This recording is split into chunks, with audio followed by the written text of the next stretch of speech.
Mesdames et messieurs, bonsoir, bienvenue à l'échiquier international en direct de Al 24 News. Ça y est, la trêve est confirmée après des tergiversations de l'entité sioniste. La nouvelle vient de tomber. Le ministre des Affaires étrangères qatari vient de l'annoncer. Il précise que la trêve humanitaire à Gaza entrera en vigueur demain vendredi à 7h heure locale, c'est-à-dire l'heure palestinienne, et que les aides humanitaires pourront être acheminées durant la journée. Certains parlent de la possibilité d'acheminer 200 camions. L'opération des échanges commencera en début d'après-midi après Al-Asr. Selon le communiqué, il s'agit de relâcher également des prisonniers israéliens chez le Hamas. Un premier groupe de 13 personnes, entre femmes et enfants. Viendra ensuite le processus inverse, le tout bien sûr si la trêve est respectée, car il n'y a aucun garant que cette trêve soit maintenue. La seule garantie est celle peut-être assurée par la médiation qatari. Entre les lignes de l'accord se cachent beaucoup de zones d'ombre, en l'occurrence, qui garantit que les prisonniers palestiniens seront libérés après avoir remis les Israéliens, d'autant que l'opération de libération intervient plusieurs jours après la première. Des doutes subsistent face à cette entité sioniste connue pour ses violations courantes de tout accord. Retour sur cet accord, cette trêve, les doutes légitimes qui l'accompagnent dans un petit instant.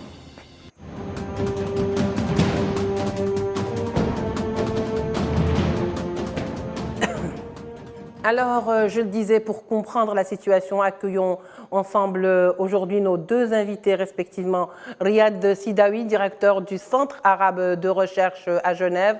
Monsieur Riyad Sidawi, bonsoir. Merci d'avoir accepté notre invitation. Merci, bonsoir. Et bien sûr, Manuel Pouchelet, expert en géopolitique. Monsieur Manuel Pouchelet, bonsoir. Merci d'être avec nous. Bonsoir madame et merci pour votre invitation. Alors pour commencer, une trêve humanitaire débutera, comme je le disais, demain, vendredi à 7h, heure de Palestine.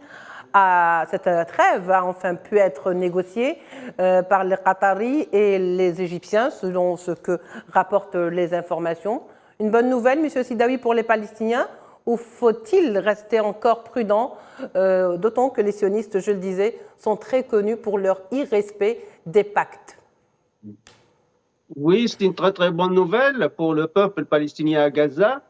2 millions qui ont beaucoup souffert parce que l'entité sioniste a violé largement les accords de Genève.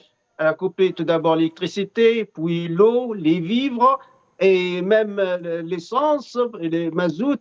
Donc, le Gaza est totalement paralysé. Et c'est le peuple palestinien qui a beaucoup souffert. Rappelons-le, sur les environ 15 000 victimes martyrs palestiniens, il y a plus que 5 000 enfants, plus que 3 000 femmes et des gens âgés.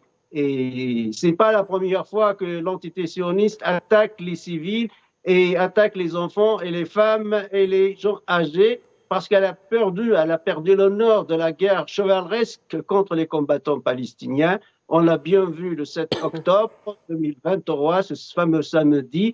Donc aujourd'hui, le peuple palestinien en a besoin, surtout les vivres, surtout parce qu'il y a beaucoup d'aides en urgence qui ont été envoyées par l'Algérie, par la Tunisie, par d'autres pays arabes. Ils ne sont pas toujours arrivés parce qu'ils ont limité le nombre des camions qui ont le droit d'entrer à Gaza. Avec cet accord, évidemment, c'est un soulagement pour la population palestinienne, mais les combattants sont toujours vigilants. Les combattants savent bien que l'entité sioniste pourrait rompre à n'importe quel moment cet accord, puisqu'elle a toujours violé le droit international et ses obligations vis-à-vis de la communauté internationale. Donc, à mon avis, ils sont vigilants. Mais pour la population palestinienne, c'est un soulagement.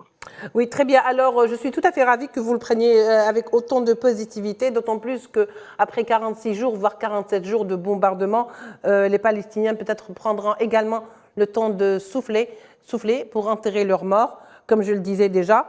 Monsieur Manuel Pouchelet, je reviens vers vous pour justement continuer le débat, mais juste après ou juste avant, messieurs, je vous propose d'écouter et de voir ensemble ce sujet signé Khaldin Batache. C'est la fin d'un suspense qui tenait le monde entier en haleine. La trêve humanitaire à Gaza entrera en vigueur dès vendredi à partir de 7h du matin, heure locale. L'annonce a été faite en fin d'après-midi par le ministère des Affaires étrangères qatari, partie prenante des négociations entre le Hamas et l'entité sioniste. Lors d'une conférence de presse tenue aujourd'hui, le porte-parole de la diplomatie qatari, Majed Al-Ansari, a annoncé que les listes des prisonniers qui seront échangés à la faveur de cet accord ont été communiquées de part et d'autre. La première salve comprendra l'échange de 13 femmes et enfants israéliens parmi les 50 qui seront libérés par le Hamas sur 4 jours. Côté palestinien, 150 détenus de moins de 19 ans qui étaient dans les geôles sionistes seront récupérés. La même source a indiqué que le Croissant Rouge et la Croix-Rouge superviseront les opérations qui auront lieu vendredi à 16h précises. De leur côté, les brigades Al-Qassam ont indiqué que l'accord en question doit permettre la suspension de toute forme d'opération militaire pour une durée de 4 jours à compter de vendredi matin. Le survol des avions militaires sionistes sur la bande de Gaza devra également être suspendu pendant 6 heures par jour. Sur le plan humanitaire, la période de trêve permettra l'entrée de 200 camions remplis de toutes sortes d'aides humanitaires qui desserviront l'ensemble du territoire de Gaza. Le carburant et le gaz butane, autre matière hautement stratégique pour la survie des Gazaouis et le fonctionnement des hôpitaux, seront acheminés à raison de 4 camions par jour. Alors, je le disais, le débat continue. C'est vrai que finalement, le caractère propre de cette trêve, c'est tout d'abord l'aspect humanitaire, puisqu'on parle de trêve humanitaire. Maintenant, est-ce que c'est un cessez-le-feu? Est-ce que c'est une trêve? On verra bien selon qu'on se positionne dans un endroit ou dans un autre. Mais on reviendra sur cet aspect humanitaire dans un petit instant. Monsieur Manuel Pouchelet, selon vous, est-ce que l'accord qui a été donc, dont certaines clauses ont été livrées, pour vous, est un accord qui est bien soudé, qui est finalisé et complet, ou est-ce qu'il reste encore des failles, d'autant plus que, selon l'accord, c'est d'abord les prisonniers israéliens qui vont être libérés, mais viendra par la suite les Palestiniens. Est-ce qu'on n'a pas le droit, quelque part, d'avoir des doutes et des craintes? Écoutez, je vais vous dire, comme dans toute guerre, une trêve n'est jamais neutre. C'est une forme, c'est pas un cessez-le-feu, attention, c'est un arrêt des combats. Oui. Avec, s'il vous plaît, quand même une chose importante, il y a quand même des parties qui se sont entendues. Vous avez mentionné dans le reportage des acteurs incontournables comme le Croissant Rouge, et si vous voulez, forcément, les deux parties sont obligées de s'engager. Donc, celui qui ne respectera pas sera on va dire, sujette à sanctions internationales, comme c'est le cas avec notamment ce qui s'est passé au niveau des combats et avec les civils et la population. Donc, quelque part, pour répondre plus précisément à votre question, je pense que les deux parties prenantes, ainsi que le rôle très important du Qatar dans cette négociation, les deux parties sont obligées de s'engager puisque c'est une condition sine qua non, si vous voulez, pour que cela réussisse. Si l'une des parties se défausse par rapport à cet engagement, je pense qu'il y aura une manifestation du côté d'Israël avec les Américains qui exprimeront leur mécontentement, et du côté palestinien, peut-être aussi de leurs alliés des puissances arabes en tout cas. Ce qui fait plaisir dans cette affaire, c'est qu'il y a quand même un terrain d'entente et une conciliation que l'on est en train de trouver. Maintenant, ce sont des prisonniers, ce ne sont pas des otages. Donc vous voyez, quelque part, il y a une petite dissonance dans le vocabulaire, moi qui me dérange un petit peu dans la mesure où un prisonnier n'est pas un otage, voyez-vous. C'est quelqu'un qui a été arrêté pour des faits, alors qu'un otage, c'est quelqu'un qui a été pris contre son gré, si vous voulez. Mais maintenant, je pense que cet accord mérite d'être salué. Il est temps que ces deux puissances qui s'affrontent depuis 47 jours maintenant trouvent un terrain d'entente pour trouver l'apaisement. Pourquoi ? Parce que ce qui va être très difficile à gérer dans les deux camps, que ce soit du côté israélien au niveau militaire ou du côté palestinien, c'est la population. Vous doutez bien que la population qui souffre, elle se manifeste et tôt ou tard, il y a des risques d'explosion dans les territoires où elle n'est pas encore touchée. Maintenant, vous savez, je vais vous dire, moi j'ai la chance d'habiter au Liban une partie de l'année. Et le territoire libanais est régulièrement survolé par l'aviation israélienne, sachant que c'est interdit. Le Liban fait régulièrement des protestations au niveau de l'ONU et rien ne se passe. Donc vous voyez, je reste un petit peu circonspect sur les modalités et l'application de cette trêve qui, heureusement, arrive à point nommé en tout cas. Très bien, Monsieur Manuel Pouchelet, juste pour la précision, effectivement, on parle d'otages. On parle également de prisonniers palestiniens dans les geôles israéliennes, et on parle également d'otages lorsqu'il s'agit de ces Israéliens qui sont chez le Hamas. Ce n'est pas, c'est une volonté de la rédaction de ne pas les citer comme otages, parce que effectivement le caractère même d'otage est quelqu'un qui a été pris contre sa volonté. Et je pense que même les prisonniers palestiniens ont été emprisonnés contre leur volonté. Alors on peut aussi parler peut-être d'otages palestiniens, pourquoi pas. Monsieur Sidaoui, donc par rapport à cet aspect, que stipule l'accord, même si on a quelques notes, que stipule l'accord? Est-ce que vous pensez aujourd'hui que par exemple le fait de choisir, parce qu'il va y avoir quand même une liste, et on va choisir qui pourra être réhabilité, justement acquitté. Selon vous, et d'ailleurs les informations qui nous sont parvenues, il va y avoir un échange entre donc 50 Israéliens contre 150 ou 150 Palestiniens contre 50 Israéliens. Mais ça ne se fera pas en une seule fois, mais sur plusieurs fois. La dernière étape sera la libération des Palestiniens. Pourquoi, selon vous, la clause a été ainsi faite? Bon, il faut peut-être poser la question aux dirigeants de Hamas. Ils sont plus compétents. Certainement, ils savent ce qu'ils font, oui. Oui. Mais ce que je pense, moi, ils ont commencé par les enfants et les femmes. Les enfants et les femmes tout d'abord. Puis on va parler les derniers prisonniers, on va parler des militaires israéliens et des militants palestiniens. À leur tête, Marwan Barghouti, cette figure historique de Fatah, qui est le Nelson Mandela de la cause palestinienne. Je souligne Marwan Barghouti. Donc moi, je pense que ils vont, de toute façon, ils vont continuer. Je pense qu'il y aura un renouvellement aussi de cette trêve, parce que s'il y a les rapports de force, cette fois-ci, la résistance palestinienne a tout préparé. Le général Gieb, le général vietnamien Gieb, quand on a lui a posé une question, le secret de la victoire du Vietnam contre la France à Dien Bien Phu, contre les États-Unis d'Amérique, il a dit on a toujours gardé l'initiative. On s'est préparé pour le pire afin de garder l'initiative. La même chose, la résistance palestinienne a gardé toujours l'initiative. C'est une résistance, pas uniquement Hamas, ce sont les médias occidentaux et l'entité sioniste qui insiste toujours sur le Hamas en voulant comparer le Hamas avec Daesh, mais il y a aussi le djihad islamique, il y a aussi le Front populaire de la libération de Palestine qui s'oppose même des Palestiniens chrétiens. N'oublions pas que les Israéliens ont bombardé, ils ont détruit 3 églises palestiniennes, une orthodoxe, 2 orthodoxes, je pense, une catholique, avec plus de 300 mosquées. Donc, je pense que il y a aussi le rapport de force, le fait que la résistance palestinienne s'est tenue pendant 47 jours et elle a filmé d'une façon héroïque ces batailles, comment ils attaquent les chars et les blindés israéliens, les Merkava 3 et 4. C'était héroïque, même l'opinion publique occidentale s'est changée et il commence à comprendre ce qui se passe exactement à Gaza. Oui, très bien, M. Sidaoui. Manuel Pouchelet, je reviens vers vous. Et revenons justement à cet aspect humanitaire, parce que finalement, c'est ça le plus important, même si la libération ou l'échange des prisonniers est important également. Alors, 4 jours de répit. Et tout à l'heure, M. Sidaoui disait, avec une interruption de 6 heures, je pense, 6 heures sans bombardement. Alors, franchement, est-ce qu'on va vers une trêve humanitaire ou est-ce qu'on va vers une trêve par intermittence? Ce n'est pas très clair tout ça.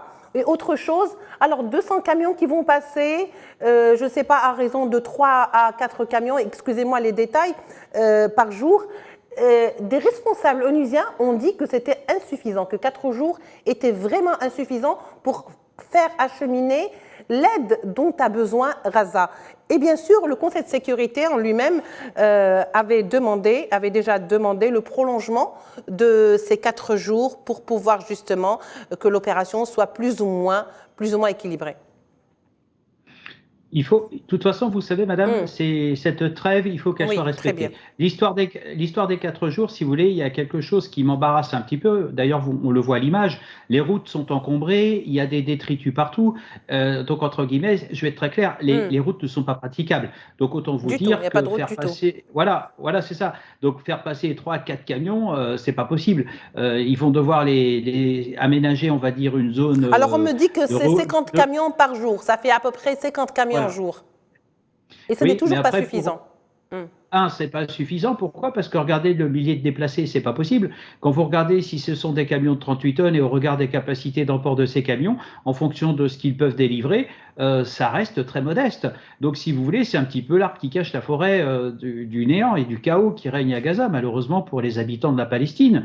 Et ensuite, ces camions, ils vont devoir, entre guillemets, livrer où? La question est de créer une zone de regroupement et d'attente, comme on utilise dans le vocabulaire militaire, si vous voulez. Excusez-moi cet aspect un petit peu technique, mais ensuite, il va falloir organiser la répartition, décharger, répartir et, bien entendu, alimenter la population. Mais comme vous pouvez le voir, il n'y a pas de route praticable, donc autant vous dire que ça reste très compliqué, d'autant que les mouvements de population sont très difficiles aussi au regard de la quantité des gens qui se déplacent sur certains itinéraires.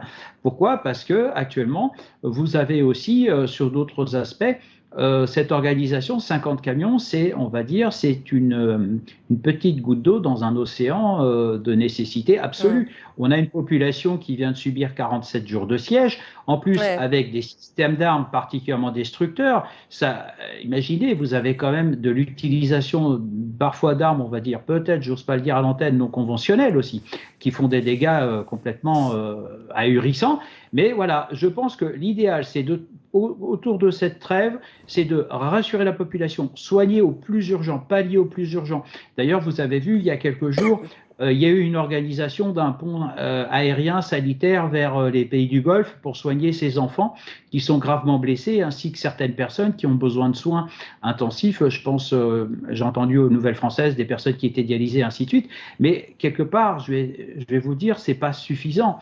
Il va falloir encore beaucoup plus de négociations pour, je ne pense pas que l'échange qui est prévu entre les deux entités soit suffisant pour satisfaire malheureusement les blessures et les conditions dantesques que vivent cette population, palestinienne, qui est dans un chaos absolu. Maintenant, saluons une chose, il y a déjà un premier geste qui ne sera pas forcément d'apaisement, mais comme je le disais, la population n'est jamais neutre et je pense qu'elle sera sensible à ce geste, on va dire, humanitaire, ne serait-ce que avoir quelques denrées et quelques médicaments pour pallier au plus urgent. Mais rassurez-vous, ce n'est pas suffisant et nous sommes très loin du compte, malheureusement.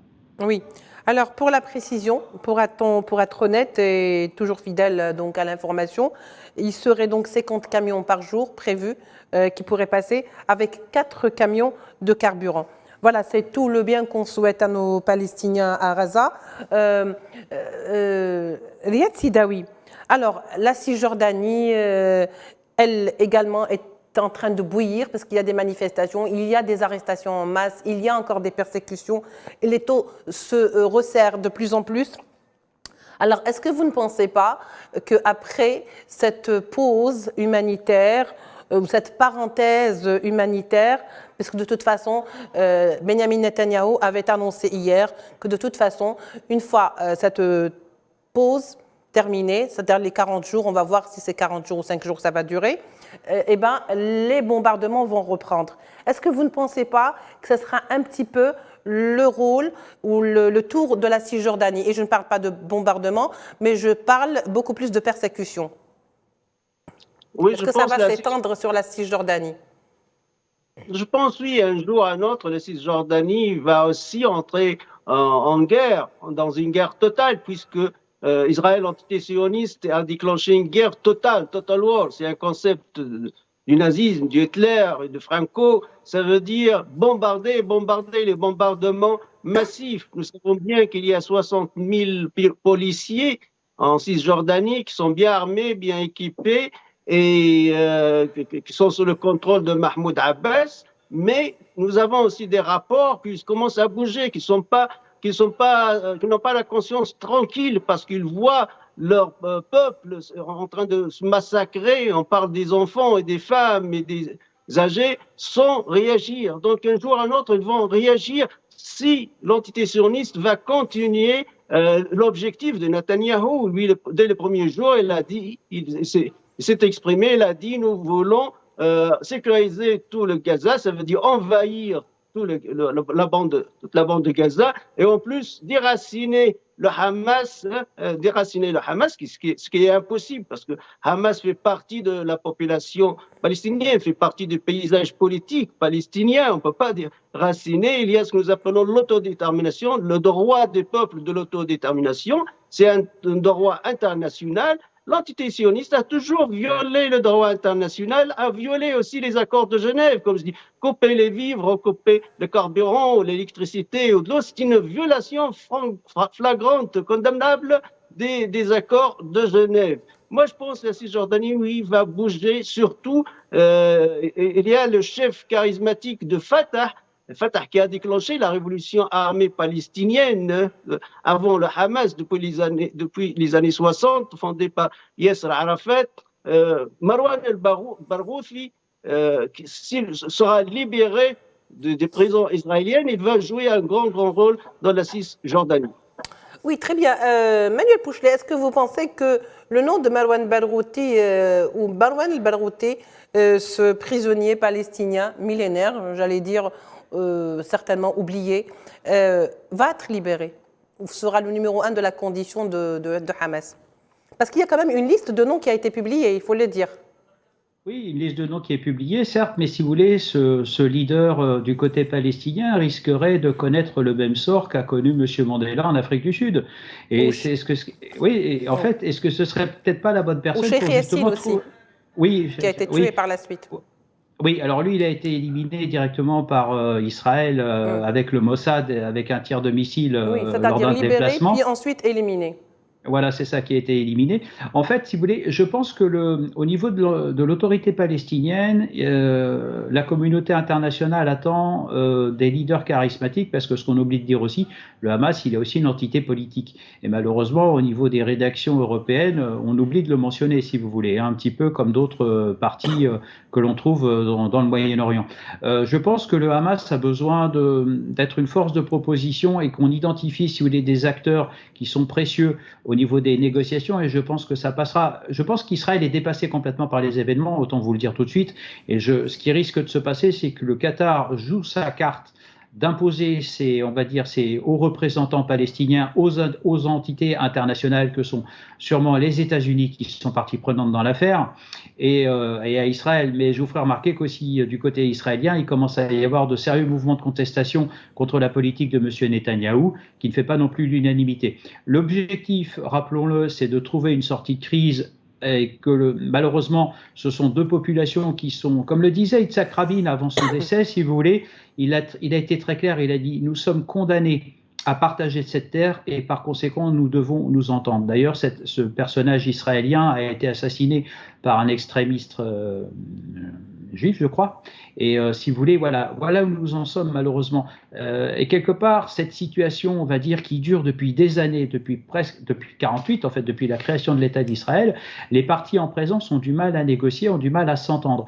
Peut-être que, on va dire, cette crise qui aujourd'hui mobilise l'attention de la communauté internationale va peut-être enfin trouver son issue. Est-ce que ce prisonnier palestinien dont vous me parlez est légitime pour représenter peut-être aussi un renouveau au niveau du Hamas ou de l'entité palestinienne? Je pense que c'est important. C'est quelqu'un qui, maintenant, au regard de son épreuve en prison, a eu le temps de la réflexion, et également, elle sera sûrement une nouvelle force de proposition avec un nouveau regard sur la situation, qui sera sûrement très différent de celui des dirigeants palestiniens, de l'autorité palestinienne, excusez-moi, en cours. Et l'objectif, c'est de faire la paix. Maintenant, le tout est de savoir où, quand, comment. Malheureusement, il est encore difficile, au regard du déterminisme des deux côtés, je pense plutôt au déterminisme d'Israël, ils l'ont dit, d'éradiquer le Hamas, et je pense que malheureusement, la situation va durer. Il est temps de faire la paix. Il y aura déjà cette trêve, on verra à la fin de cette trêve ce qu'il en est,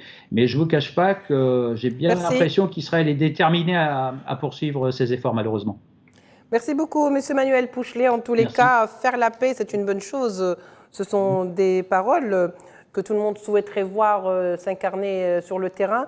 Sauf qu'il me semble que c'est un vœu pieux, étant donné que le staff du gouvernement de Netanyahou sont très loin, justement, de cette paix dont on parle. Merci, messieurs, d'avoir été avec nous. Je vous rappelle que étaient avec nous, donc, respectivement, Riyad Sidawi, le directeur du Centre de recherche arabe, le CARAPS, et Emmanuel Pouchelet, expert en géopolitique. Merci d'avoir été avec nous. Merci de nous avoir suivis, mes chers téléspectateurs. On se retrouvera demain pour un nouveau numéro de l'Échiquier international. Au revoir.